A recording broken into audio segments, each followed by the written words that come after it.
حضرت آدم کی دعا ہے، حضرت نوح کی ہے، یعنی مختلف انبیاء کی مختلف قرآن میں انبیاء کی بہت دعائیں ہیں۔ ان میں جو سب سے زیادہ دعائیں ہیں نا، جو قرآن میں سب سے زیادہ جس نبی نے دعائیں مانگی ہیں، ان میں حضرت موسیٰ ہیں اور حضرت ابراہیم ہیں۔ یہ دو نبی ہیں جن کی قرآن میں بہت ساری دعائیں ہیں، مگر فرق ہے حضرت موسیٰ کی دعا میں اور حضرت ابراہیم کی دعا میں۔ حضرت موسیٰ نے جب بھی دعا مانگی انہوں نے واحد کا صیغہ استعمال کیا اپنے لیے۔ اگر تمام مجمع جانتا ہے حضرت موسیٰ کی موسٹ فیمس دعا ربی اشرح لی صدری ویسر لی امری واحلل عقدۃ من لسانی یفقہوا قولی، اگر آپ غور کر کے دیکھیں اور بھی حضرت موسیٰ کی بہت ساری دعائیں ہیں، لیکن ہر دعا کے اندر حضرت موسیٰ نے اللہ ربی اشرح لی صدری میری زبان کی گرہ کھول دے، ویسر لی امری میرا کام آسان کر دے، واحلل عقدۃ من لسانی میرے زبان کی گرہ کھول، میرے سینے کو کھول، یعنی جہاں بھی حضرت موسیٰ نے دعا کی کہا مجھے دے اللہ، میرے لیے یہ کر۔ مگر حضرت ابراہیم علیہ السلام نے انداز بدلا۔ حضرت ابراہیم کی جہاں دعا اٹھائیے وہاں پر کہیں پہ بھی حضرت ابراہیم نے اپنے لیے دعا نہیں مانگی، جہاں بھی حضرت ابراہیم نے دعا مانگی ہمیشہ دعا مانگی اللہ میری نسل میں یہ دے، نسل میں ایک ایسا نبی بھیج کہ جو یعلمہم الکتاب، کتاب بھی پڑھائے، نفس کو طاہر بھی کرے، نفس کو پاک بھی کرے، اور ایسا شاندار ہو جو لوگوں کی تربیت بھی کرے۔ جہاں پہ بھی حضرت ابراہیم نے دعا مانگی ذریت کو نہیں بھولے، یعنی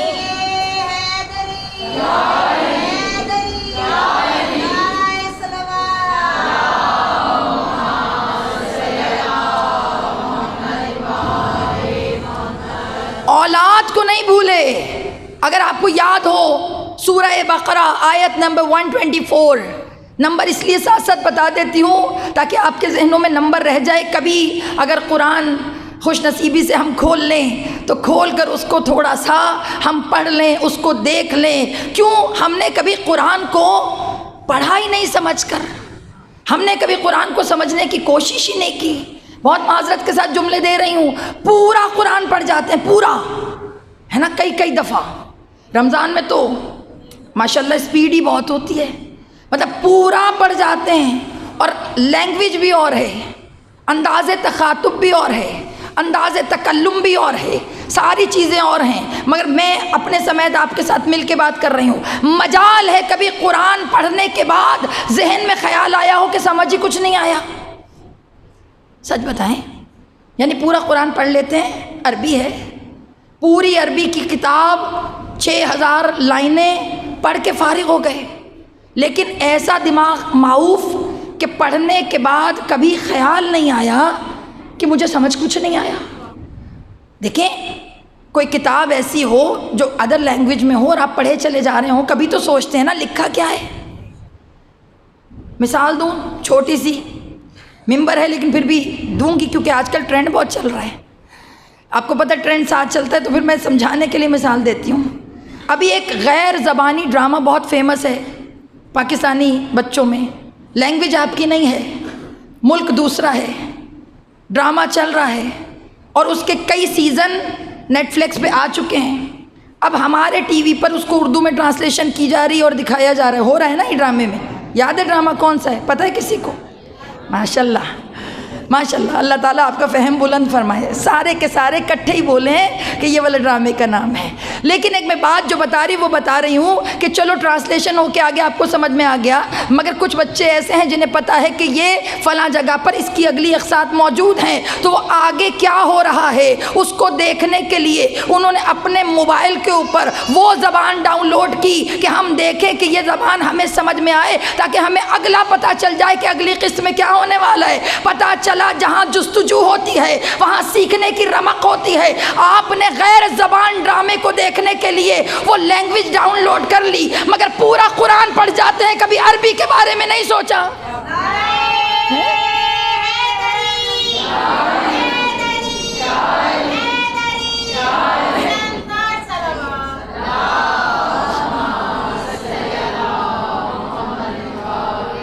جہاں میں لے کے جا رہی تھی سارا مجمع پہنچ گیا، بچہ چھوٹے چھوٹے بچے بھی کہنے ہاں ہاں ہاں، یعنی پتہ چلا کہ سب اس کے ساتھ اٹیچ ہیں۔ اس کا مطلب یہ آپ کو پتہ ہے جس چیز کو سمجھنا ہو اس کی لینگویج کو کنورٹ کر کے سمجھا کیسے جاتا ہے؟ اس کا مطلب یہ ہوا آپ بے شعور نہیں ہیں، اس کا مطلب یہ ہے آپ کو طریقے سارے آتے ہیں۔ معذرت کے ساتھ جہاں میں لے کے جا رہی ہوں وہاں چلنا ہے میرے ساتھ۔ اس کا مطلب یہ نہیں ہے کہ آپ یہ کہہ دیں گے اللہ مجھے تو عربی سمجھ نہیں آتی تھی۔ اللہ کہے گا جب ترکی سمجھ سکتی ہے تو عربی سمجھنے میں مسئلہ کیا تھا؟ جب اس کو سمجھنے کے لیے جستجو کر سکتی ہے تو عربی سمجھنے میں مسئلہ کیا ہے؟ پتہ چلا قرآن سمجھتے نہیں ہیں، قرآن کو صرف پڑھے چلے جا رہے ہیں، رٹا لگائے چلے جا رہے ہیں۔ ایک سوال پوچھوں، کبھی دل میں خیال کیوں نہیں آیا کہ مجھے سمجھ نہیں آتا؟ میں ایک بات پوچھوں، بتاؤں آپ کو، یہ اس کی ریزن میں دے رہی ہوں، اس میں آپ کا قصور نہیں ہے۔ کیوں؟ کیونکہ آپ کے شعور کو ثواب کی لوریاں دے کر تھپک تھپک کر سلا دیا گیا ہے۔ آپ کے شعور کو ثواب کی بھول بھلائیوں میں گھما کر سلا دیا کہ بس اس کو پڑھو اس سے ثواب ملے گا، اس کو پڑھو اس کو ثواب ملے گا، اس کی یہ آیت پڑھو 30 نیکیاں ملیں گی، اس کو پڑھو گے تو اس سے تمہارے جو فلاں بخشے جائیں گے۔ معذرت کے ساتھ اتنا ثواب ثواب ثواب کیا کہ آپ کے ذہن میں خیال ہی نہیں آیا کہ جو کتاب سونے کے پانی سے لکھنے کے لیے نہیں آئی تھی، کرداروں کو بدلنے کے لیے آئی تھی، اس کتاب سے تمہیں ثواب کی چکی میں ڈال کر دور کر دیا کہ بس ثواب کماتے رہو، سوچنا نہ، ثواب کماتے رہو بیدار نہ ہونا، ثواب کماتے رہو سمجھنا نہ۔ کیونکہ دشمن جانتا ہے جس دن کتاب الہی اور اہل بیت سمجھ میں آ گئے اس دن بشر بیدار ہو جائے گا، اور جس دن بشر بیدار ہو گیا اس دن متحد ہو جائے گا، اور جس دن متحد ہو گیا اس دن دشمن کے کارنامے تم پہ نہیں چلیں گے، اور جس دن تم سارے مل کر دشمن کے سامنے ڈٹ گئے اس دن دشمن پسپا ہو جائے گا، دشمن اندر سے خوف زدہ ہے۔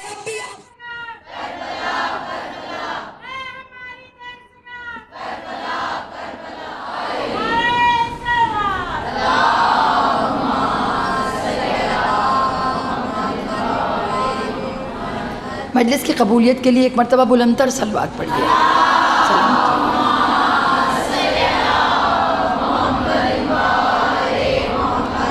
واجل فراجہم، تھک تو نہیں رہے موضوع سے، سمجھ رہے ہیں باتوں کو؟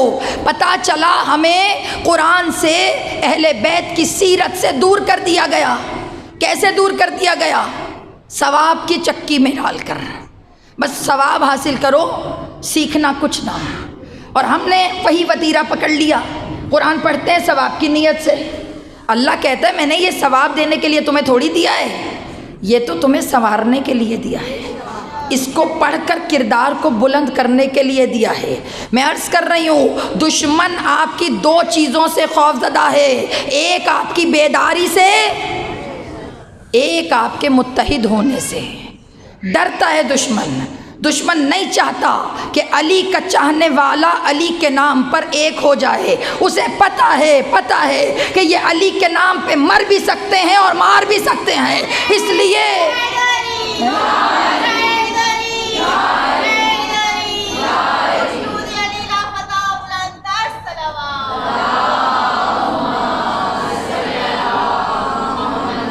سمجھ رہی ہے میری جان؟ دشمن شناسی، دشمن کی سازش کو سمجھنا، دشمن کیا چاہتا ہے اس کی پہچان کرنا بھی ظہور کے کاموں میں سے ایک کام ہے۔ آنکھ بند کر کر نان ویجیلنٹ ہو کر بیٹھنے کا کوئی فائدہ نہیں، بیدار نہیں، سوئے پڑے ہیں۔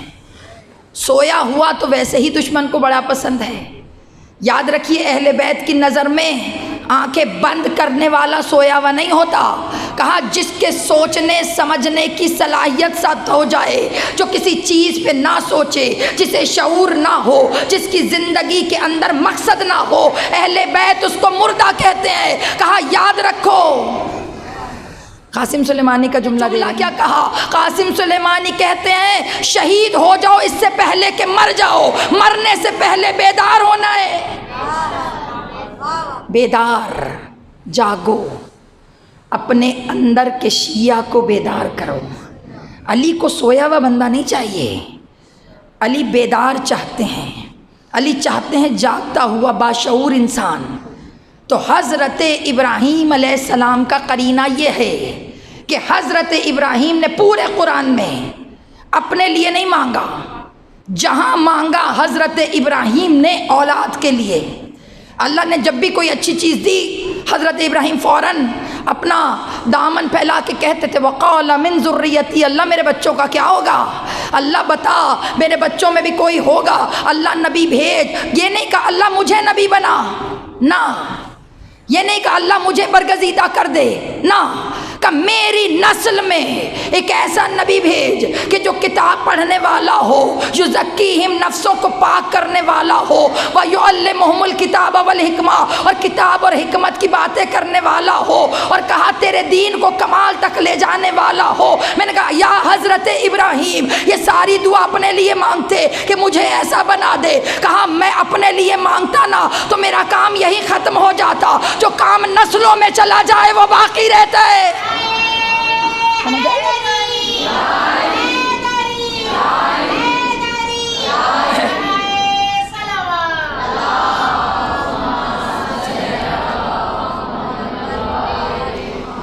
بیٹا تھکنا نہیں ہے، ولایت اہل بیت کو نسلوں میں ڈالنا ہے۔ یاد رکھیے یہ میرا کام، اگر میں کہوں میں مجلس پڑھ کے چلی گئی، بہت الحمدللہ اچھی زندگی گزاری، الحمدللہ کامیاب ہو گئی، اہل بیت کہیں گے نہیں تو نے کچھ نہیں کیا، تو نے کچھ نہیں کیا، مولا سارا دن آپ کی خدمت کی، کا کچھ نہیں کیا۔ کہ مولا کیسے پتہ چلے گا میں کامیاب ہوں؟ مولا علی کے دربار میں ایک شخص آیا تھا، کہا تھا مولا عاشق ہوں آپ کا، مولا دیوانہ ہوں، مولا یہ بتائیے محبت میں کامیاب ہو گیا آپ کی؟ مولا کیا آپ نے مجھے اپنی محبت میں اپنا لیا؟ تو مولا نے کہا تجھے پتا ہوگا کہ تو کامیاب ہے یا نہیں؟ کہ مولا میں آپ سے محبت کرتا ہوں، آپ کہہ رہے ہیں کہ تجھے پتا ہوگا۔ کہا مولا نے فوراً جملہ کہا اگر ہماری محبت کو نسلوں میں ڈال دیا ہے تو تو کامیاب ہے، اگر نسلیں بے بہرا ہیں۔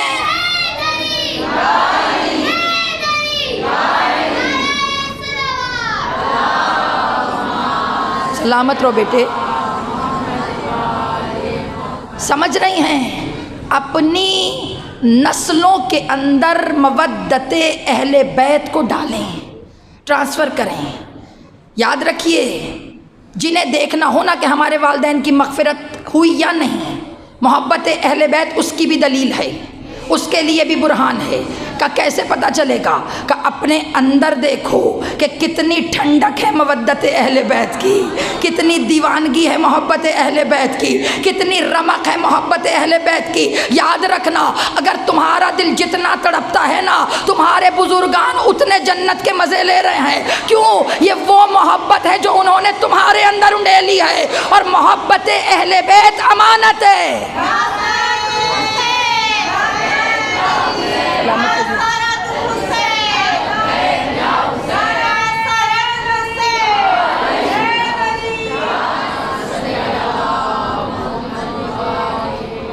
سمجھ رہی ہیں؟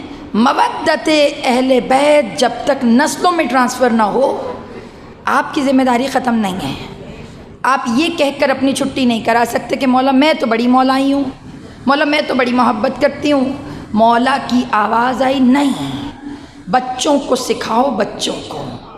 یہ جو بچپن ہے نا، یہ گندھی ہوئی مٹی کی مانند ہوتا ہے، اس میں ہماری مودت سے آبیاری کرو، اس میں ہماری محبت سے آبیاری کرو۔ کہا جو نسلوں کو سوچتا ہے نا، ہم اس کی عاقبت سنوار دیتے ہیں۔ خود سے تعلق نہیں کہ بس میں کر گئی، کا نہیں، بچوں کو سکھاؤ۔ تبھی تو حضرت ابراہیم جتنے بیٹھے ہیں امت ابراہیمی بیٹھے ہیں، آپ سب حضرت ابراہیم کی امت ہیں، رسول کی امت ہیں۔ یہ جو آخر الزمانہ میں آپ کا نبی، آخری نبی حضرت ابراہیم میں آیا ہے نا، یہ ابراہیم علیہ السلام کی دعاؤں کا نتیجہ ہے۔ اللہ جانے کتنے سجدوں میں اللہ نے حضرت ابراہیم سے دعا منگوائی تو رسول اللہ کو ان کی نسل میں اتارا۔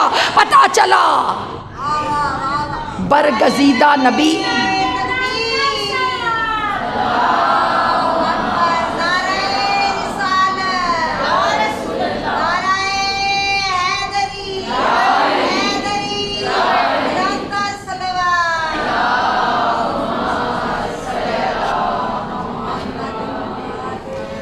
آپ لوگ؟ تو درود اس طرح کا تو نہیں ہونا چاہیے نا، جتنا اہل بیت کا تذکرہ بلند ہے اتنی بلند تر صلوات۔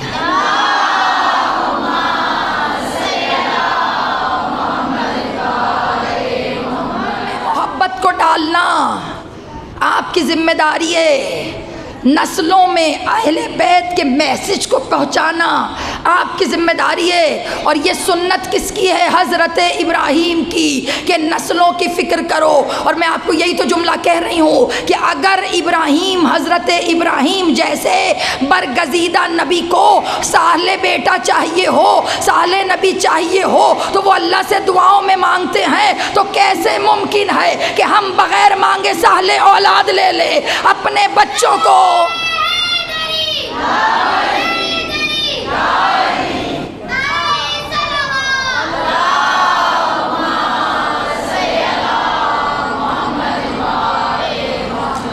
آج تھوڑا سا تربیت اولاد پہ پڑھ رہی ہوں، کیونکہ اگر اولاد کی تربیت نہ صحیح ہوئی نا تو حضرت نوح کی طرح ساری زندگی تانے پڑیں گے معذرت کے ساتھ۔ اور پھر اس کے بعد پھر ہاتھوں کو جوڑ کر اشارہ کر کے گزر جاؤں، پھر زیارت عاشورہ لوگوں کے گلے میں پڑ جاتی ہے کہ کام بیٹا کرتا ہے اور تبرہ نسلوں تک جاتا ہے۔ سمجھ رہے ہو کہ اسی لیے تو سمجھا رہے ہیں، اسی لیے تو کہہ رہے ہیں نسلوں کی تربیت ایسی کر جاؤ کہ جب بچے کہیں سے گزریں تو والدین کے اخلاق کا پتہ چلے، والدین کی تربیت کا پتہ چلے۔ یاد رکھیے گا میرا بیٹا، ایک جملہ لکھ لو اپنے دماغوں میں کہ بچے والدین کا آئینہ ہوتے ہیں۔ یہ سوچ لو۔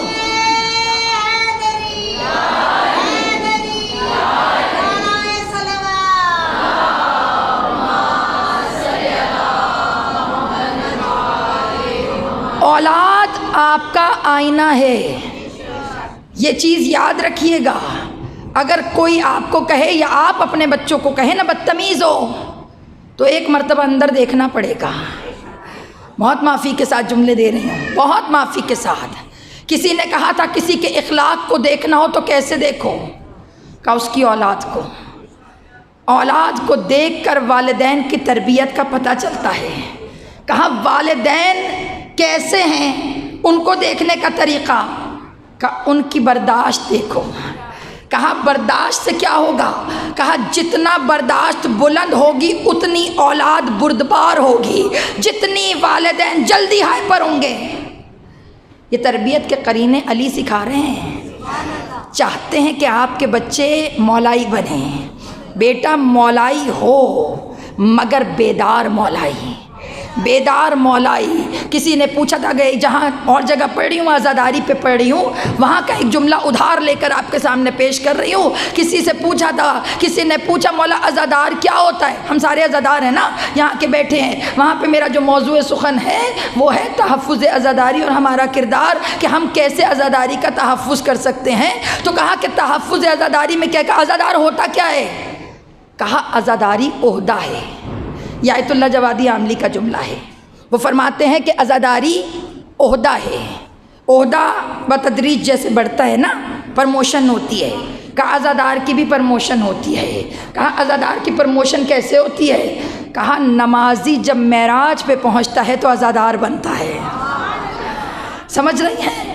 کہا معراج پہ نمازی جب معراج پر پہنچتا ہے تو عزادار بنتا ہے۔ کہا کیا مطلب؟ کہا حسین کا سر سجدے میں پہلے تھا، پہلے نمازی بنانا سکھایا، پھر کٹ کر جب نوکے سینہ پہ چڑھا تو عزادار بنایا۔ کہا حسینیت کی معراج عزاداری ہے۔ کہا نمازی، اب جاگیے گا، آپ سب مائیں بیٹھی ہیں نا، اب گھروں میں جا کے دیکھیے گا اپنے اپنے بچوں کو۔ کہا عزاداری کیا ہے؟ کہا نمازی جب معراج پر پہنچتا ہے تو عزادار بنتا ہے۔ اور کہا عزادار جب مقصد سمجھ لیتا ہے تو ماتمی بنتا ہے۔ یعنی ہمارے ہاں کہتے ہیں ماتمی ہے، ماتمی کوئی چھوٹا نہیں ہے۔ کہا عزادار جب مقصد سمجھتا ہے تو ماتمی بنتا ہے۔ یاد رکھیے یہ جو سینے پہ ہاتھ مارنا ہے نا، یہ درد کی آخری لمٹ ہے، یہ درد کی آخری لمٹ ہے۔ سینے پہ ہاتھ اگر درد کے ساتھ نہ پڑے تو پھر ماتم نہیں ہے۔ ماتم وہ ہے کہ جو سینے پہ ہاتھ اس تکلیف کے ساتھ پڑے. جتنا تکلیف ذہن میں ہوتی ہے اتنا ماتم خالص ہوتا ہے. اسی لیے تو علماء کہتے ہیں ماتم کرنے سے پہلے فرش عزا پہ بیٹھو. جو فرش پہ بیٹھے بغیر ماتم کرے اس کا ماتم ماتم نہیں ہوتا، کیونکہ اسے سمجھ میں نہیں آتا پیٹ کس لیے رہا ہے. کہا ماتم وہ احتجاج ہے. بیٹا مقصد سمجھنا ہے، ہر چیز کے پیچھے ایک مقصد ہے. بچپن سے تربیت ہو رہی ہے. حضرت ابراہیم دعا مانگ رہے ہیں، لسانن صدقن علیہ پڑھ رہی ہوں. حضرت ابراہیم دعا مانگ رہے کہ ایک ایسی زبان میری نسل میں دے جو سچی بھی ہو اور بلند بھی ہو. سورہ مریم کی آیت نمبر 50 کے زیر اثر ہم گفتگو کر رہے ہیں. پوچھا بچپن سے، بچپن. علماء بہت بڑے بڑے ہیں. علماء کہتے ہیں اپنی، میری بیٹیاں بیٹھی ہیں اس لیے یہ جملہ کہہ رہی ہوں، بیٹا سمجھ لو پوری آج کی مجلس کا حاصل ہے گفتگو ہے یہ جملہ، کہ اپنی زندگی کا خمس نکالو. زندگی کا خمس دیجئے. زندگی کا زندگی کا ہمارے کانسیپٹس میں زندگی کا خمس تو ہے ہی نہیں. ہم لوگ کس چیز پہ خمس نکالتے ہیں؟ بولیں میرے ساتھ. مال پہ. کتنواں حصہ ہوتا ہے؟ بولو بولو. 5واں حصہ. ٹھیک ہے 20% اور 5واں حصہ. 5واں حصہ آپ نکالتے ہیں خمس. نکالتے کیوں ہیں مال کا خمس؟ ہاں ساتھ ساتھ بولیے. اس لیے پوچھ رہی ہوں کیوں نکالتے ہیں؟ تاکہ مال جو ہے وہ پاک ہو جائے.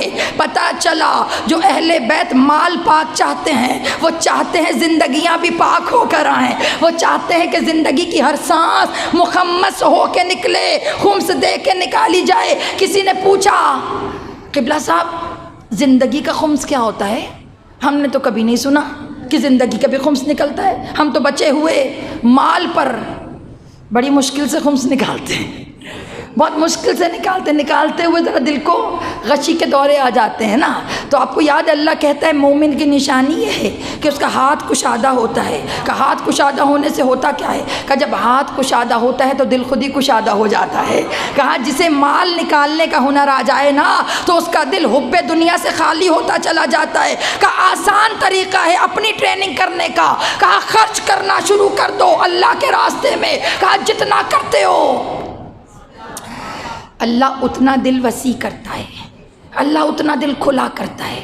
سب سے کمتر چیز جو دنیا کی ہے جسے آسانی سے نکالا جا سکتا ہے وہ مال ہے، جس میں نہ درد ہوتا ہے، جس میں نہ تکلیف ہوتی ہے. اور کمال یہ ہے وہ نکالتے جاؤ تو دل بھی کھلا ہوتا چلا جاتا ہے، دل بھی بڑا ہو جاتا ہے. تو مال ہم سوچتے ہیں مال کا خمس ہے، لیکن علماء کہتے ہیں زندگی کا خمس بھی نکالو. اب میری بیٹیاں سننا ذرا زندگی کا خمس ہے کیا. کہا زندگی کا خمس ہے جوانی میں عبادت کرنا. کہا جو جوانی میں مصلی پہ آ جاتا ہے، بیٹا سوچو، کہا جو جوانی میں مصلی پہ آ جاتا ہے اللہ اس کی باقی زندگی پاک کر دیتا ہے. پاک زندگی گزارنا ہر ایک کے بس کی بات نہیں ہے. جوانی کو پاک رکھنا، جوانی کی عبادت. خدا منتظر ہے جوانوں کے سجدوں کا. اچھا تیزی سے لے جاؤں. سب سے مشکل دور ہے، سب سے مشکل دور جوانی میں خود کو خدا سے منسلک کرنا. سچ کہہ رہی ہوں. ہماری تو پھر بھی اچھی گزر گئیں جس دور میں ہم تھے. اب جو ہماری بیٹی ہیں بہت مشکل ہے بیٹا تمہارے لیے، بہت مشکل ہے. میں اپنی بچیوں کو کھڑے ہاتھوں سے سلام کرتی ہوں. کیوں؟ ہم تو برائی کرنا چاہتے تو ہمیں موقع نہیں ملتا تھا. اتنا ہر طرف سے ڈبل چیک ہوتا تھا، اتنا مشکل کام تھا ہر چیز کو لے کر چلنا کرنا. ہمارے دور میں برائی کرنا بڑا مشکل تھا، لیکن آج کی بچیوں کے لیے ہر چیز ایزی ٹو ایکسیس، بہت آسان. ہر چیز بہت آسان ہے. کچھ بھی کرنا چاہو بغیر کسی کو پتہ لگے آرام سے سب کچھ کر سکتے ہو، کیونکہ تمہارے ہاتھ میں جو دے دیا ہے نا اللہ نے، یہ ہے نا، یہ اس کے پاس، اس کے اوپر سب کچھ ہے. جو مرضی کھولو. کبھی تم نے غور کیوں نہیں کیا؟ کھولتی کچھ ہو کھلتا کچھ ہے.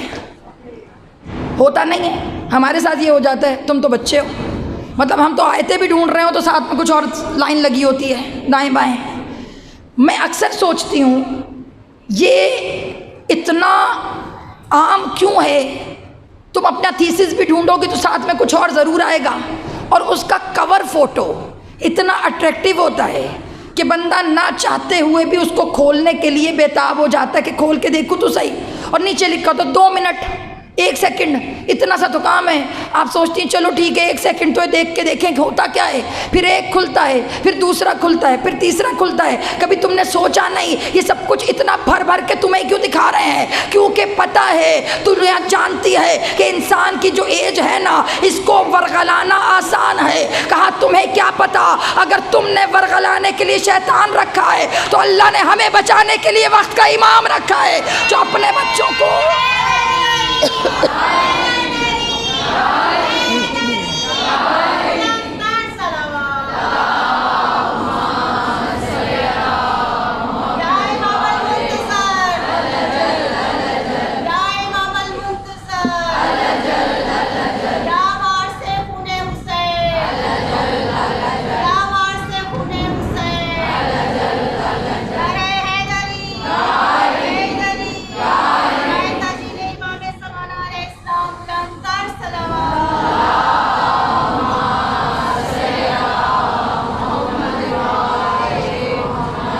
سمجھ رہی ہو میری بیٹیاں بیٹھی ہیں، سمجھ رہی ہو بیٹا دشمن تم پہ کیسے نظریں لگا کے بیٹھا ہے؟ ہمارے جوانوں کو دنیا کی رنگینیوں میں رنگانے کے لیے ہر چیز کو سہل کر دیا۔ ایڈی سو ایس کے فٹافٹ ہاتھ اٹھاؤ اور ہر برائی تمہارے ہتھیلی کے اوپر یوں کر کے رکھ دی جائے۔ کیوں؟ کیونکہ وہ چاہتا ہے کہ تم اس سے جڑ جاؤ۔ اچھا اب ایک آسان ٹپ دے کے چلی جاؤں جوانی کو پاک رکھنے کی، وہ بھی یہ بھی تو طریقے ہیں نا۔ اہل بیت کے در پہ ہوتا کیا ہے؟ اہل بیت کے در پہ ہر چیز کا علاج موجود ہے۔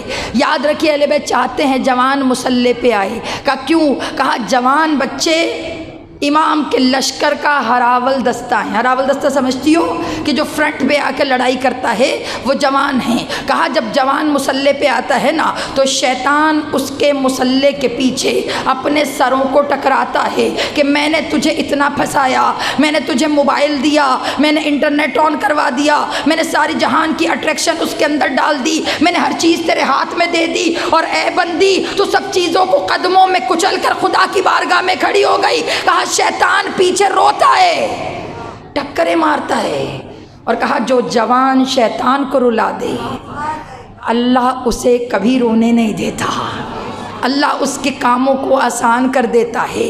اچھا جلدی سے لے جاؤں تیزی سے، مجھے یہ بتاؤ جوان پہ تو عبادت واجب ہو گئی، مگر وہ بچے جو بالغ نہیں ہیں، چھوٹے، یہ چھوٹے چھوٹے بھی بیٹھے میرے بیٹے، یہ جو چھوٹے بچے ہیں، کیا ان کا عبادت کرنا، اکثر آپ نے دیکھا بچے شوق میں کر رہے ہوتے ہیں، اور شوق میں بھی وہی بچے کرتے ہیں جن کے والدین کر رہے ہوتے ہیں، شوق میں بھی وہی کرتے ہیں جن کے والدین یہ سارے کام کر رہے ہوتے ہیں۔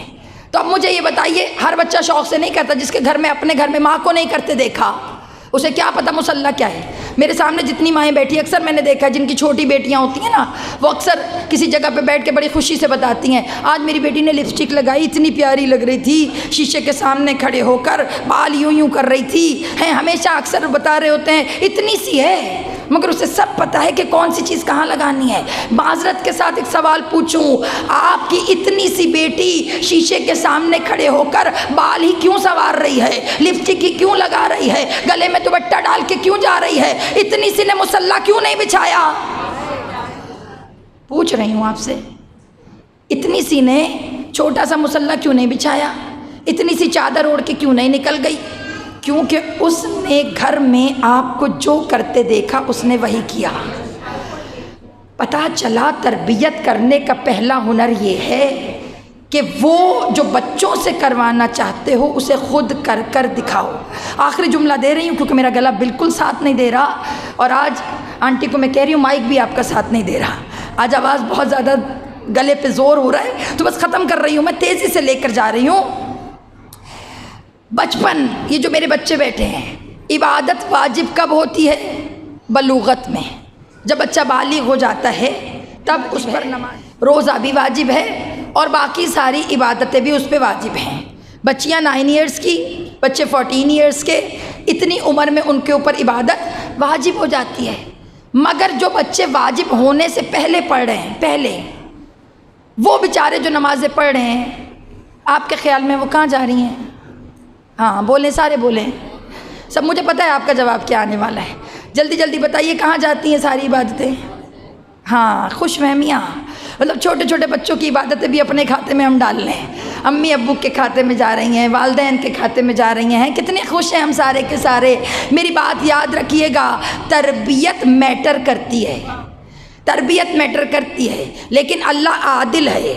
8 سال کا 6 سال کا بچہ بھوکا رہ کے روزہ رکھ رہا ہے، روزہ وہ رکھ رہا ہے، سارا ثواب آپ کو اللہ دے رہے کہ بیٹے تمہارے 8 سال کے بچے نے روزہ رکھا، امی جی تمہارا حساب یہ ہے، اپنے تم سے پورے نہیں ہوئے، اس کے حصے کے روزوں کے ثواب پہ بھی نیت لگا کے بیٹھے کہ ہمیں مل جائے معذرت کے ساتھ، کہ پہلے اپنے کام تو پورے کر لو نا۔ پوچھا تربیت کا ثواب آپ کو ملے گا، یہ نہیں ہے کہ اللہ تربیت کا ثواب نہیں دے گا، تربیت کا ثواب ملے گا، مگر وہ جو بچپن کی عبادت کر رہا ہے اس کا ثواب کہاں جا رہا ہے؟ ابھی تو رجسٹر بھی آن نہیں ہوا، ابھی تو قضا واجب کٹ ہی نہیں رہا، تو جا کہاں رہا ہے؟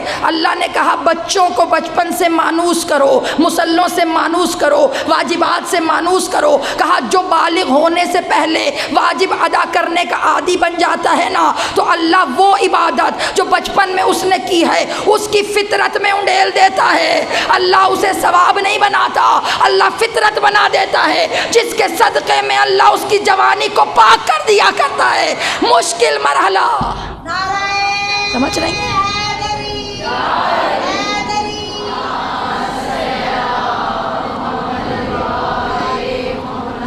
سمجھ رہی ہیں؟ میں نے بہت جلدی سے آپ کو اتنے پوائنٹس جو دیے ہیں یہ سارے تربیت کے پوائنٹس ہیں، یہ اگر آپ اپنے گھروں میں اپلائی کریں تو گھر بہت آسانی سے علی کا شیعہ تیار کر سکتا ہے۔ شیعہ بنانا آپ کا کام ہے، بیسک آپ دیں گے، باقی ولایت جو اہل بیت کی ہے اس کو عروج امام دیں گے۔ جب اندر ہی طہارت آپ نے نہیں ڈالی تو امام کتنا کچھ آ کے کریں گے، سارا کام امام پہ ڈال دیا آپ نے کہ مولا آ کے کریں گے۔ میری جان، مولا نے آ کے کچھ نہیں کرنا، اب مولا نے آپ کے غسل، وضو، عقیدے کچھ صحیح نہیں کرانے۔ یہ نہ سوچیے گا کہ مولا آئیں گے تو وہ آ کے مجھے پڑھائیں گے، نہ، پڑھانے کا دور ختم ہو گیا۔ مولا دیکھ رہے ہیں کہ کون کیا کر رہا ہے۔ کہا یہ بچپن کی عبادتیں، یہ جو بچے بیٹھے ہیں بیٹا تمہاری عبادت ضائع نہیں ہوتی، وہ وقت جو جوانی کا ہے سب سے مشکل ہے، اللہ بچپن کی عبادت کو جوانی کے اندر تمہارے اور شیطان کے درمیان ڈھال بنا دیتا ہے۔ جو بچپن کی نمازیں ہیں وہ ڈھال بن کر شیطان کے درمیان کھڑی ہو جاتی ہیں، اور اس کے صدقے میں اللہ جوانیاں پاک کر دیتا ہے، سوچیں صاف کر دیتا ہے، ذہن کو پاک رکھتا ہے۔ ایک ہوتا ہے برا نہ سوچنا، وہ آپ کا اختیار ہے، اور ایک ہوتا ہے برائی کو قریب آنے ہی نہ دینا، وہ بچپن کی عبادت کا نتیجہ ہے۔ عبادتیں کریے تاکہ علی آپ پر فخر کریں، عبادت کیجئے، نسلوں میں ڈال دیجئے کہ نسلیں اگر کامل ہوں تو بخششیں یقینی ہیں۔ یاد رکھیں اہل بیت کے چاہنے والوں کے گھر چھوٹا بچہ بھی بچہ نہیں ہوتا، وہاں پہ جتنا چھوٹا تھا اتنا بڑا تھا۔ کربلا امتحان کا نام ہے۔ آج کے مصائبوں کو ہدیہ کروں گی باب الحوائج شہزادہ علی اصغر کو۔ کیوں؟ کیونکہ بچوں کی بات کی ہے، تو آج پھر امام سے ہدیہ مانگیں کہ باب الحوائج علی اصغر ہمارے بچوں کو اپنے سوکھے گلے کا صدقہ سیدھے راستے پہ چلنے کی توفیق عطا فرما۔ مومنات گرامی، ہاتھ پس پشت اہل بیت کے بندے ہیں۔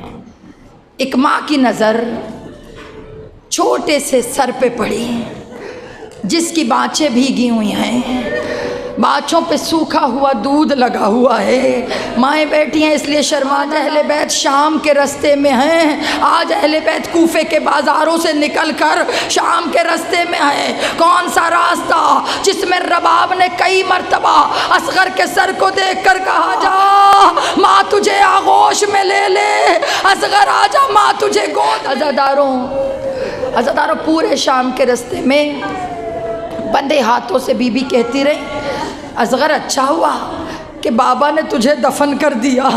عزادارو خدا آپ کو کربلا لے کر جائے، روتی آنکھوں سے دعا کر کر کے مانگا کرو اللہ تمہیں ایک دفعہ کربلا ضرور دکھائے۔ کربلا میں صرف ایک قبر ہے جو حسین نے اپنے ہاتھ سے بنائی تھی، ننھی سی قبر جس میں اصغر کو دفن کیا تھا۔ کسی نے آپ کے چوتھے مولا سے پوچھا تھا کہ آپ کے بابا نے کربلا میں اصغر کو دفن کیوں کر دیا؟ تو عزادارو چوتھے مولا کا جملہ کہا باپ کا دل تھا نا، نہیں چاہتے تھے ننھا سا لاشا گھوڑوں کی ٹاپوں میں پامال ہو جائے، اس لیے حسین نے اصغر کو دفن کر دیا۔ مگر عزادارو جب 13 محرم کو سید سجاد دفن کرنے آئے تو اصغر کے سینے پہ بھی گھوڑے کے سموں کے نشان تھے۔ رو کے کہا آئے اصغر۔ اصغر بابا نے کربلا میں ایک قبر بنائی حضرت علی اصغر کی۔ جو کربلا گئے ہیں وہ میری بات کی تائید کریں گے، کربلا میں آپ کو سب کی قبر ملتی ہے۔ ڈھونڈیے حضرت علی اصغر کی قبر کہیں نہیں ہے۔ گنج شہیدہ میں دیکھیے حضرت علی اصغر کا نام نہیں لکھا۔ امام حسین ہے نا، ان کے پیتیانے حضرت علی اکبر دفن ہے۔ کسی نے پوچھا وہ قبر کہاں ہے جو اصغر کی حسین نے بنائی؟ عزادارو رباب نے سر کو پیٹ کر کہا کہ جب 11 محرم کو سروں کو گنا گیا، ہر ایک کا سر گنا گیا، ہر ایک کا سر، جب سارے سر گنے حرملہ آیا۔ حرملہ نے آ کر کہا وہ سر کہاں ہے جسے میں نے تیر مارا؟ کہا کس کو؟ کہا 6 مہینے کے بچے کو۔ اب مائیں بیٹھی ہیں اس لیے سخت مصائب نہیں پڑھوں گی، صرف 2 جملوں میں آپ کے گریے کو لے کر چلوں گی۔ کہا جس کو میں نے تیر مارا۔ کہا کون؟ کہا چھوٹا سا 6 مہینے کا بچہ۔ ایک شخص آگے بڑھا، کہا میں نے دیکھا تھا کہ حسین نے چھوٹی سی قبر بنا کر اصغر کو قبر میں دفن کر دیا اور زمین کو برابر کر دیا۔ اب جو یہ جملہ کہا عمر ابن سعد نے کیا کہا؟ اب میں مصائب پڑھوں گی، جملہ میں پڑھوں گی، سمجھنا آپ نے ہے۔ عمر ابن سعد کو بلایا، کہا عمر ابن سعد نیزہ مار فوج لے کر آ، ارے جہاں زمین نرم ہو وہاں سے اصغر کا لاشا ڈھونڈ۔ عزادارہ نے امام رباب ناد علی پڑھتی رہی، اصغر کا سر نو کے سینہ پہ چڑھ گیا، رو کر کہا انا للہ، آجا اصغر ماں تجھے آغوش میں لے لے، الا لعنت الموت۔ جب بستر پہ لیٹیے گا نا تو تصور کر کے سوچئے گا کہ ننھا سا لاشا باہر کیسے آیا، کیونکہ زمین کھودی نہیں ہے۔ کسی کتاب میں نہیں لکھا کہ بیلچے سے کھودا گیا ہو، کسی کتاب میں نہیں لکھا زمین کو ہاتھوں سے کھولا گیا ہو۔ ہر کتاب میں صرف ایک جملہ لکھا ہے، نیزہ مار فوج نے اصغر کا لاشا ڈھونڈا۔ مائیں بیٹھی ہیں نا، آپ کے احساس کا خیال کر کر، آپ جانتی ہیں میں بہت سخت مسائل پڑھنے کی عادی نہیں ہوں کیونکہ ماؤں کے دل بڑے نرم ہوتے ہیں۔ ہاں اتنی التماس ضرور کروں گی، گھر جا کے بستر پہ لیٹ کر تصور کرنا کہ 6 مہینے کے بچے کا سینہ کتنا نازک ہوتا ہے، بس یہ تصور کر کے پرسہ دینا۔ خدا باب الحوائج شہزادہ علی اصغر کا صدقہ، روز جمعہ ہے نا، میں نے جان کے حضرت علی اصغر کو وسیلہ بنایا ہے، کیونکہ آپ کے چوتھے مولا کہتے ہیں کہ جو میرے جد اصغر میرے بھائی کا پرسہ دے ہم اس کی دعاؤں کو رد نہیں کرتے۔ آج جمعے کا دن ہے، ہاتھوں کو اٹھا کر یا امام وقت آپ کے کربلا کے سب سے چھوٹے شہید کا پرسہ، مولا ہمارے بچوں کو چن لیجئے اپنے راستے کے لیے۔ مولا ہم تربیت نہیں کر سکے، مولا ہم ہار گئے، مولا ہم اس طرح پال نہیں سکے کہ آپ کے لشکر کا سپاہی بناتے۔ مولا آپ ہمارے بچوں پہ اپنی نظر کرم کر دیں۔ مولا بیٹوں کو پاک رکھیں، بیٹوں کی سوچوں کو پاک رکھیں، بیٹیوں کی عزتوں کو پاک رکھیں، بیٹوں کو اکبر کا سپاہی بنا۔ پروردگار بیٹیوں کو شہزادی سکینہ کی کنیز، مولا جس رزق خیر سے یہ چادر بچھی ہے مولا اتنا دیجئے کہ اس سے بڑھ کر چادریں بچھا سکے۔ بار الہا اس عزا خانے کو تا ابد قائم رکھنا۔ اے میرے پالنے والے سب کو کربلا و شام کا زوار بنا۔ مولا راستے کھلوا، مولا آسانیاں پیدا کر۔ اے میرے پالنے والے، اے میرے مالک جو بیمار انہیں شفاء کاملہ عطا فرما۔ اے میرے مالک جناب شہزادہ علی اصغر کا صدقہ، شہزادہ علی اصغر کے اجڑے گہوارے کا صدقہ، مولا کمل زہرا کو ساتھ خیریت کے ساتھ زندگی والا بچہ عطا فرما، مولا انہیں صحت کاملہ عطا فرما۔ بار الہ جو ہمارے مرحومین جا چکے ہیں ہمارے نیک کاموں میں ان کا حصہ قرار دے، ان کی مغفرت فرما۔ ہماری تمام دعاؤں سے بڑھ کر دعا یوسف الزہرا کے ظہور میں تعجیل فرما، امام وقت کے ظہور میں تعجیل فرما، اور مولا ہمارا آنا اپنی بارگاہ میں قبول و منظور فرما۔ ربنا تقبل منا انک انت السمیع العلیم وتب علینا انک انت التواب الرحیم۔ اللہم صلی علی محمد وآل محمد وعجل فرجہم۔